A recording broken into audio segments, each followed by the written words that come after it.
What's up everybody, Matt Maran here for another car review. This is of course the 2020 Toyota Yaris Hatchback. Huge thanks to Toyota for providing me with the new Yaris Hatchback here to review for you guys today. So the Toyota Yaris has been around for a couple of years now with this generation, but it's only been a sedan for several years here. And so now we have a hatchback, which is the new addition here for 2020. And I always think that hatchbacks are cool, so I'm very glad they added this to the Yaris lineup. Now, anyone who's familiar with cars from other areas, you'll know that this is the Mazda 2 sold elsewhere in the world, but they don't sell it here in the United States. So Toyota rebadges it as the new Yaris. The Toyota built Yaris that we used to get was discontinued a couple of years ago and continues to be sold elsewhere in other parts of the world, and there's a new generation for other parts of the world.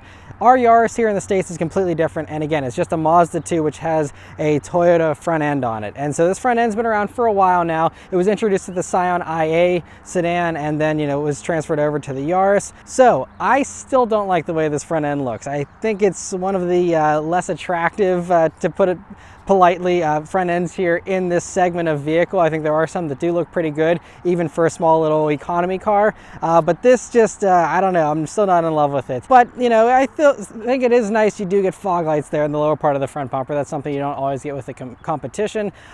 This one does have halogen headlamps because this is the standard LE trim for the Yaris. There is also an XLE trim, which will give you LED headlamps. I would highly recommend going after that trim just for the better nighttime visibility. It's only $1,000 extra, and you get leatherette seats on the inside and many other nicer features that this lower LE model sacrifices for just $1,000 less. But anyway, coming down to the sides, you still have some attractive 16-inch wheels. I do like the gunmetal kind of color to them, looks good.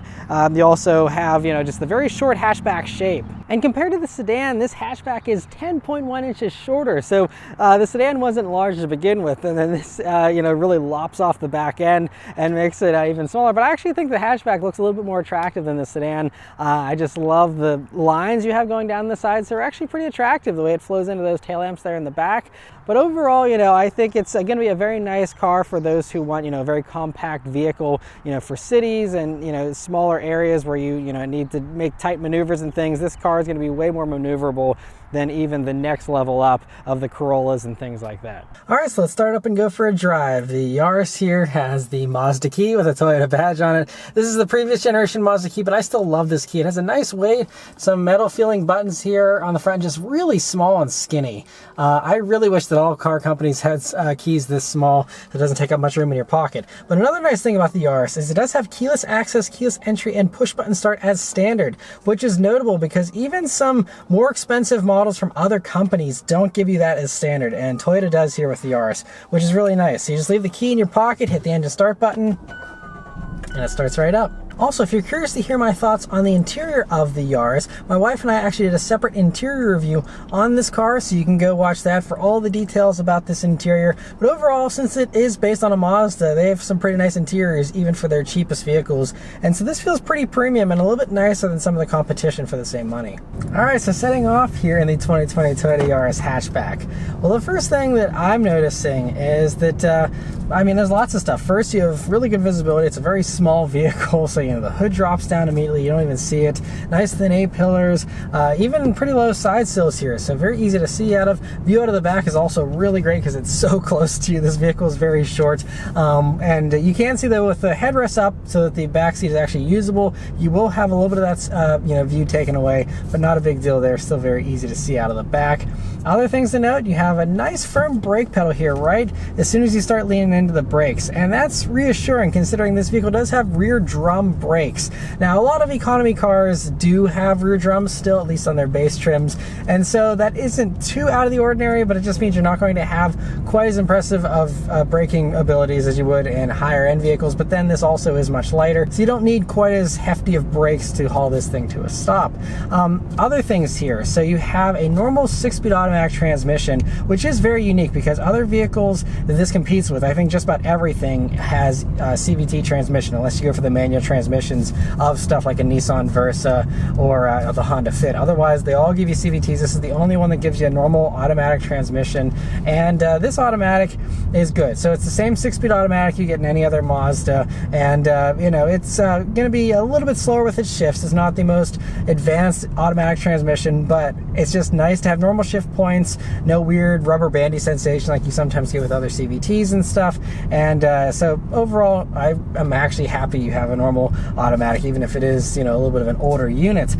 Other things here. So yeah, I just like how light this vehicle feels. It feels very tossable and agile. Throttle response is also very predictable. So, you know, even though this engine doesn't have a lot of power, it doesn't feel lazy in its tuning. It feels eager, and, you know, as soon as you start tipping into the gas, you get some immediate response, which is awesome. There's also a sport mode, which isn't something you often get in some of the competition. And that sport mode doesn't do a whole lot, but what it does do is it makes the throttle response a little bit sharper, and it makes the transmission more willing to hold on to a lower gear to give you higher RPMs and, you know, feel a little more eager. But it is nice that it does have that adjustment at least, because again, that's more than some others offer. And so if you do feel like you're in a hurry and the vehicle is being a little too lazy, you pop it in sport mode, and that should help solve the issue a little bit. Also, at some lower speeds here, you know, doing 25 miles an hour or so on a smooth road, admittedly, it's fairly quiet in here. It has a pretty smooth ride as well. So when the conditions are right, you know, it can be pretty refined for the class of vehicle we're in. But I'm gonna go ahead and put it into that sport mode, and let's turn down onto this back road here and see how it does. And here we go. Okay, so it responds, and it gets up and goes okay. So it's not actually as bad as you might expect. So this only runs a 1.5 liter naturally aspirated 4-cylinder and only does 106 horsepower and 103 pound-feet of torque. I think this is actually the least powerful engine I've ever reviewed in a car.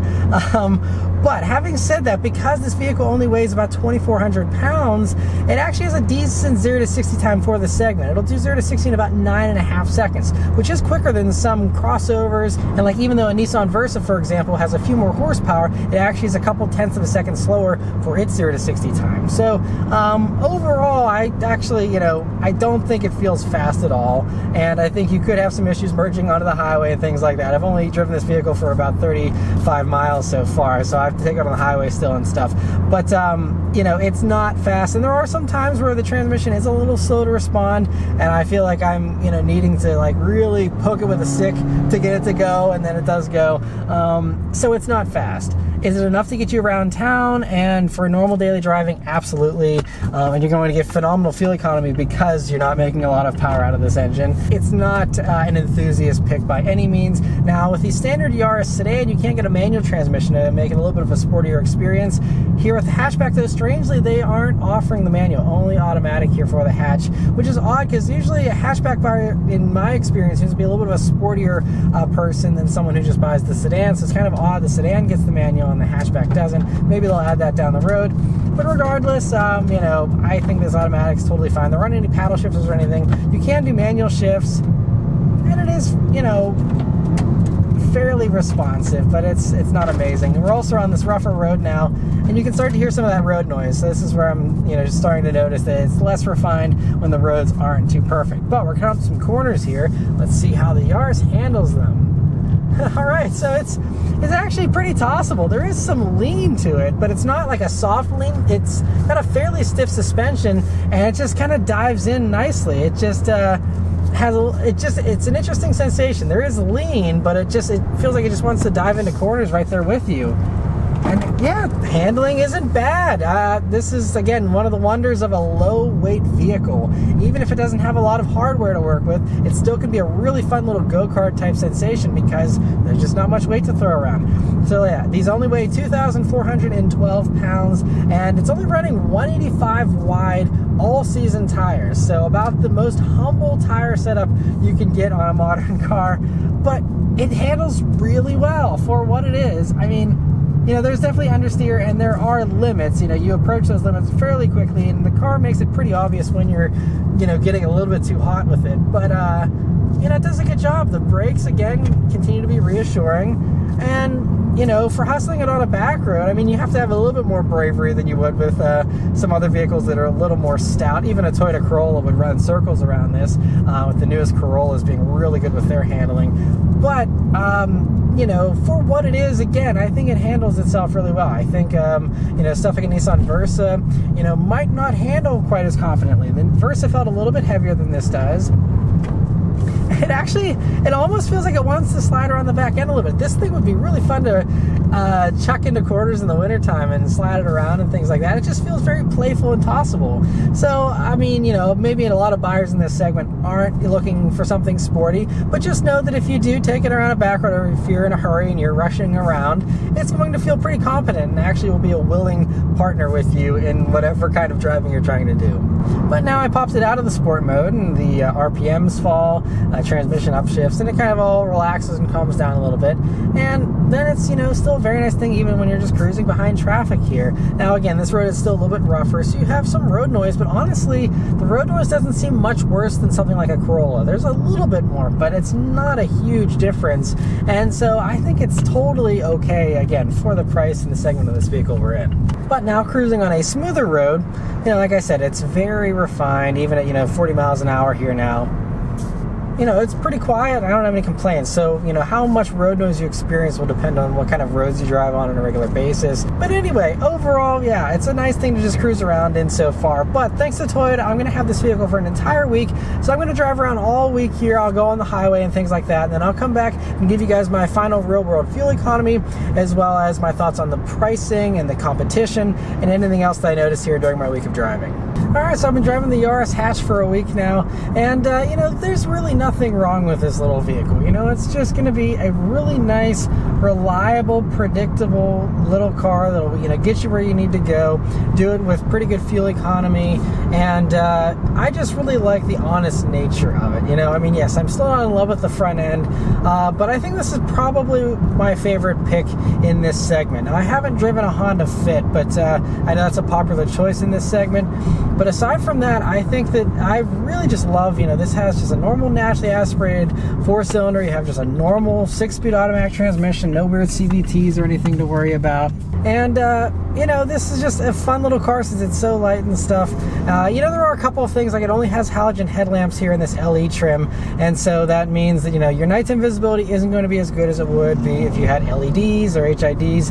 But the halogens honestly weren't too bad. I had pretty decent visibility for what they were. They were some of the better halogens I've encountered in recent years, but still the LEDs would be a much better choice. But like I said, you can go put to an XLE trim of the Yaris here.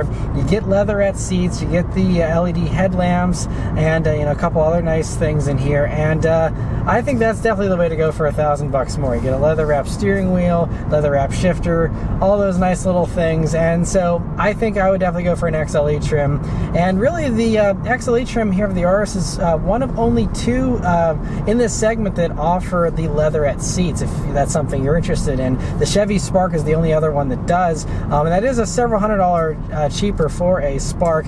That is one of the main competitors to this that really undercuts it. And if you're going for a comparably equipped one, aside from having the proximity key, the Spark has everything else that this does for about $1,400 less. Now, will the Spark be as reliable as this little bulletproof Toyota will likely be? I don't know. That's a gamble. You know, I would wager that this would be more reliable by a good bit, but you know, who knows. You know, some other competitors in this segment, like I said, the Honda Fit's a popular option, but the Honda Fit is several $100s more expensive, and that's just for a comparable trim. And then, you know, if you go to, that would be like a sport trim or something, but even if you go to a top trim of a Fit, you still cannot get LED headlamps from the factory, no matter how much you pay for a Fit. So if that's something, you know, if nighttime visibility is something that you are interested in, the Fit doesn't really have anything to offer you there. But from what I've heard, the Fit is a very fun little vehicle to drive as well, but I have not reviewed one, so I cannot say, you know, whether or not I would recommend it over this. One vehicle that I did drive recently in this segment is the Nissan Versa. Now, they don't offer the Versa as a hatchback anymore. They want you to go buy a Kicks SUV instead now, but if you're okay with a sedan, the Versa is about like $150 cheaper for a similarly equipped SV trim of the Versa, and I think that is a little bit nicer inside than this is, but that, again, you have a CVT. It actually felt a little slower than this does, even though you have maybe a dozen more horsepower in the Versa. And so that just, again, comes down to, I guess, personal preference and how badly you want this hatchback, but you do have a little bit more room in the Versa for sure. There is also the Kia Rio you can get in this segment, and that is a couple $100s cheaper than this as well, comparably equipped, and that even includes LED headlamps with its technology package, which still undercuts this by a little bit. And so that is one nice thing to have, but I mean, the Yaris is one of the few that has the proximity key key is standard. And not having to dig in your pocket for a key is a really nice feature. It's something you will appreciate every single day you hop in this car. And so that's something that many of the competitors don't offer, so you'll want to make sure that whichever one you're looking into to compare this with, that it does offer that or have that, so that it is a feature you don't miss out on. And lastly, the Mitsubishi Mirage is another option in this segment, but the Mirage is like about $700 cheaper, so it is a good bit cheaper, but you have only 78 horsepower in the Mirage. It is a couple hundred pounds lighter than even this, which is already a feather light, but the Mirage just, to not have nearly as much power as you get in this, and this is far from being a hot rod, but to have even less power in that, I don't know if it's worth, the few $100 savings. But honestly, this whole segment in general is very hard to justify in my opinion, because the pricing is really so close to the next segment up, the compact sedan segment. And even if we just look at Toyota and what they offer, you can get a Corolla hatchback. Now the Corolla hatchback is a little bit of a sportier trim. They only come in SE or XSE for the hatchback. And if you're okay with a manual, which by the way, the Corolla manual transmission in these new ones is by far probably the easiest manual transmission to learn. It has an intelligent manual transmission to help teach you and help you to prevent yourself from stalling and rev match your downshifts and everything. Very user friendly. So if you want to try and dip your toes in manual transmissions, you can get a Corolla hatch, even with the SE trim, more room, way more power, and all that stuff. And it's basically only about $1,500 more expensive for a Corolla hatch with that manual. If you need to have the automatic, I think the Corolla has a great automatic too. It's a CVT, but it has a real first gear, which is great for starting and feeling normal as you're getting going. And that still is only about $2,500 more expensive. And I get that people that are shopping in this segment are very budget conscious, but $2,500 is a very minor jump for much more power, much more room, and nicer interior. So I would recommend one of those. And even if you can't make a $2,500 jump, then I would recommend going for a 1 or 2 year old used Corolla hatch, which will actually probably be even cheaper than this car at its $18,700 price tag. You probably can undercut that and still have a very low mileage Corolla, and it's a Toyota, so mileage isn't really a huge deal with those anyway, but still.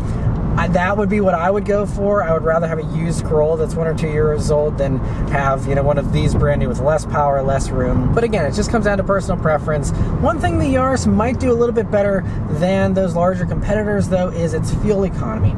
So these are rated at 32 in the city, 40 on the highway, and 35 combined. And so in my week of driving here, which was primarily city driving, I only did a little bit of highway driving, I still managed to get 33.1 miles per gallon. And that included a little bit of idling and stuff as well. So I mean, to be getting over the city rating, even though I was doing just city driving, means that to me this vehicle will likely overperform what those numbers are suggesting. And so you'll probably get better than 40 on the highway. You'll definitely be getting better than 32 in the city.